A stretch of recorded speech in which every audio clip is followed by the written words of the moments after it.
Hello and welcome back to Tony Northeastern. You're looking at the moment at the new Hassel Central Station. It's a Faller kit and the station is Bonn Station, so if you want to get this kit, that's the actual kit. It's Bonn, B-O-N-N. And as you can see, I highlighted the brickwork in a red brick and dirtied it up a little bit, and the sandstone carving I've weathered down as well, and that's what makes it stand out from what you would have seen on the box. And added some extra chimneys as well, just to give it a typical British look. Right, the control panel. The first point I want to tackle that's not on the layout is the coal yard. So let's go and have a look where it is actually on the layout. Okay, as we head south, just under the bridge here, this is where the turnout is going to be. Because at the moment it's just a single siding into the coal yard before we get to the tunnels. I've already used a Dremel and pre-cut the track where the new point is going to go in place. It's a short radius point. It's the smallest you can get in the streamline, and that's where it's going to go. It's going to go in there. So the plans are to fit a new point, to put in a new siding, also extend the siding that's already there in place, and take the buffer right up to the brick wall here, or as close as I can get to it. I've got to lift the ballast up, and the only way to lift up ballast that's already been put down is to soak it. So that's the next step. So lucky for me, there's a break in the track here, so I'll only be able to take this section out, and I'll leave this section in place, and that will give us a colour match when I come to reballast. So just try and protect the main line that's running alongside it as much as possible.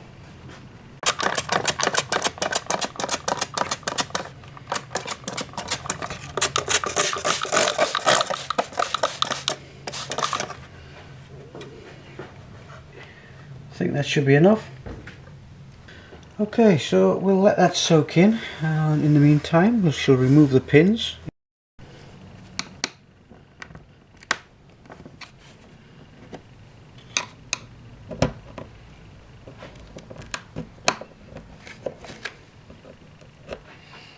Okay, I'm not really worried about salvaging the track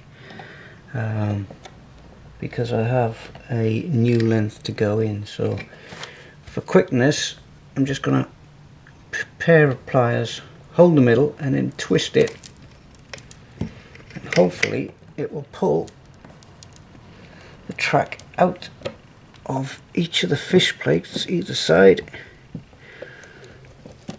like so. See, it's just pulled it out the joint there.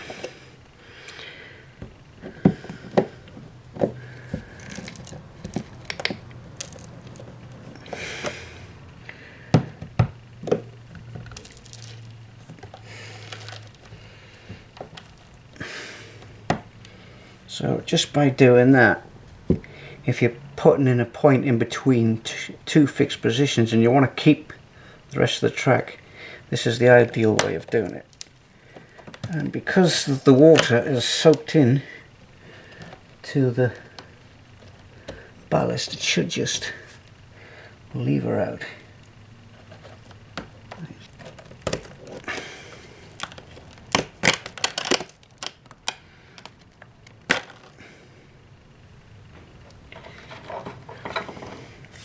As easy as that.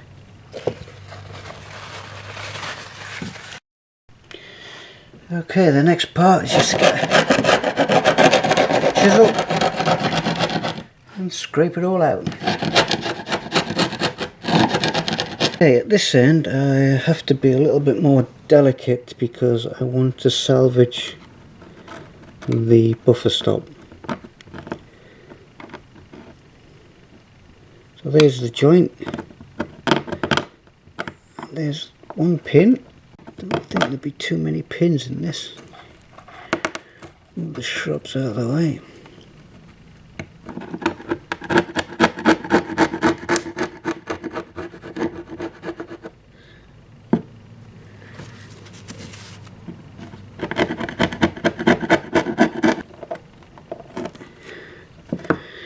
Okay, that's good. I can clean that up and put it back later on.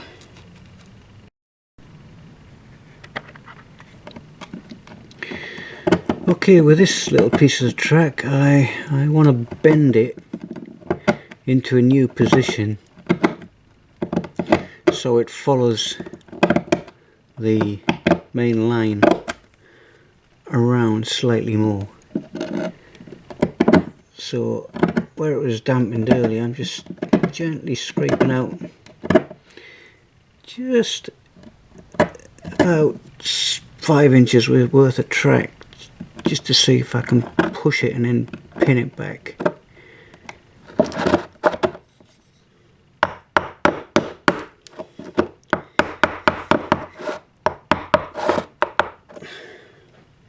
So all I've done there is just gently knocked it over a little bit.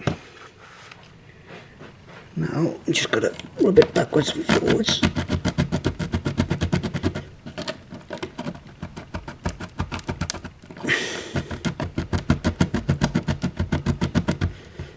Okay, as you can see, it has moved slightly.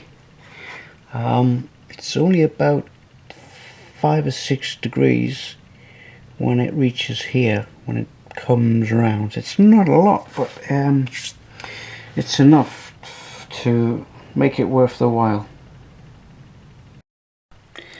Right, as you can see, that was sitting there. It had some greenery and some shrubbery behind it, so I've got that out and managed to salvage it. And what I'll do, I'll just put it further back.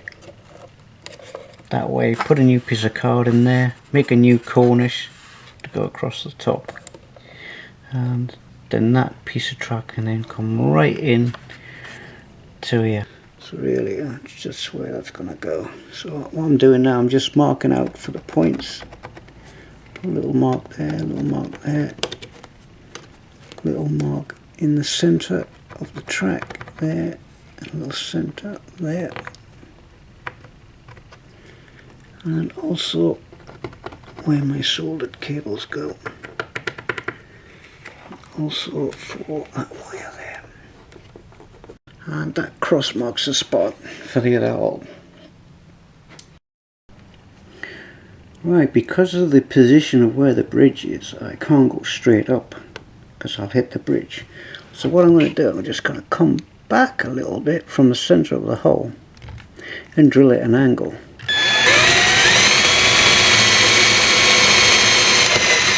So I'm using a pilot drill for that, and then I'll get underneath the baseboard and drill it using a 10mm drill.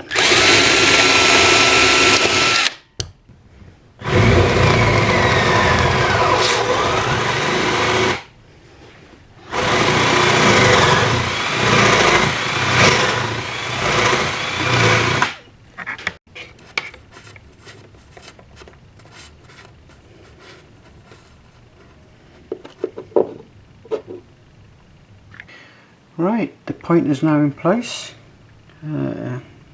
Looks quite a neat job. Don't look too bad. The curve seems to follow the mainline curve, and it's connected into the original siding, which is good. So it's not a bad little job. Right, just got to tackle that bit and add the siding alongside it. Okay, you remember earlier I took this retaining wall out of here. So now I'm going to move it back to there to cover up that little bit of damage when I took that away originally. And I'll just slide a piece of card in there. And I'll remake that cornice to go across the top, and it'll be good. And then the buffer stop can come right up against that wall there. Right, the track work is completed with buffers, so that's a good sign. So the next thing to do is to ballast the track. I prefer to have the track work ballasted before fitting any point motors, because if any ballast falls down through, it'll get into your point motor mechanism and may cause a fault. So the next stage is to ballast the track work. Right, the ballasting is finished. It's hardened off. I've left it 48 hours to totally dry out before fitting the point motor. The point motor is fitted now, so that is complete, apart from weathering and painting the tracks, but that's going to be a different project. Another job I did do at the end was just add a little bit of greenery around the back of the buffers there. So I think we should make our way over to the control panel now. Okay, here we are at the panel. I'll just open it up. And here's what we got inside. The point we were just looking at is here, point number 1, which is being fed from the capacitor discharge unit. I've only just switched it on, so that's a good sign. But while the ballast was drying, I did put a few other points in to the board as well. So this is where the cables come in. The grey one comes into the negative side, and the two others are coming from the point, goes here, and then from here off to the switch. And it's a 3-point switch, and the power cable is the one in the middle.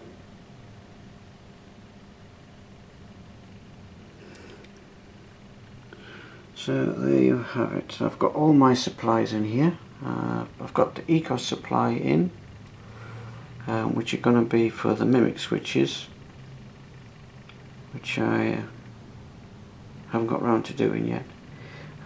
My lighting supply is in as well, so it's all here, and this is just one side of the panel, and there's 29 points on this side alone, and it'll probably be the same again on the other side. So there we have it. The first point is installed into the panel. Right, this is the manufacturer of the capacitor discharge unit, and this is how I have wired it up. And you can throw 2 switches at once, or 2 solenoids at once. And I got it from 2K Technologies. They're on eBay, so, and they're £16 a piece, and I think they're worth it. So let's go and see the points in action. Okay, here's the crossover I was telling you about over at the control panel. I'm just going to give you a quick demonstration of the power of these capacitor units just by flicking over the 2 switches before the 9F gets here. As you can see, it's done that one and this one, just in time for the 9F to come through.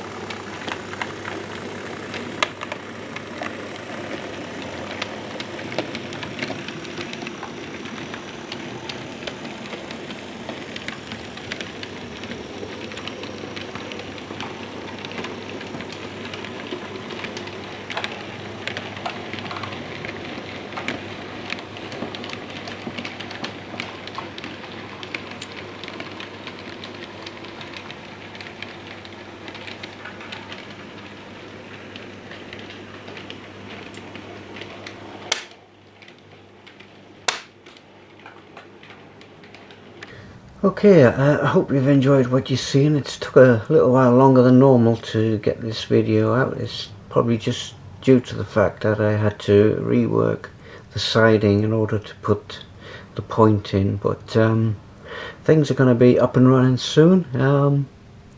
Give it a couple of months, most of the points will be done on the Newcastle South Junction. Still a lot of work going on, so thanks for watching. I will leave you with this Q6 pulling out a coal train. Bye for now.